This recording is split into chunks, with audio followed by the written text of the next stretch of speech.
5 6 7 8 9 1। ठीक है जी, एक ये डिफरेंस है।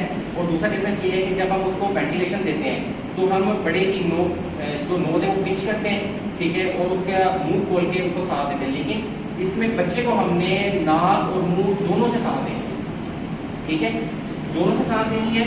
अच्छा, जो बड़े में हम सांस देते हैं पहले अपने फेफड़ों में हवा को भरते हैं फिर देते हैं, लेकिन बच्चे को ऐसे नहीं करना आपने, क्योंकि बच्चों के फेफड़े छोटे होते हैं, वो इतना प्रेशर बर्दाश्त नहीं कर सकते, ठीक है, हमारी सांस का।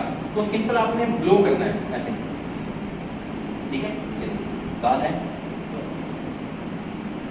अच्छा, सिंपल आप देख लें कि इसको हमने नाक और मुंह ये काम करना है, ठीक है। 2 दफा आपने ऐसे करना है, फिर कंप्रेशन, फिर 2 दफा साइकिल वही है सेम, इसकी डेथ कंप्रेशन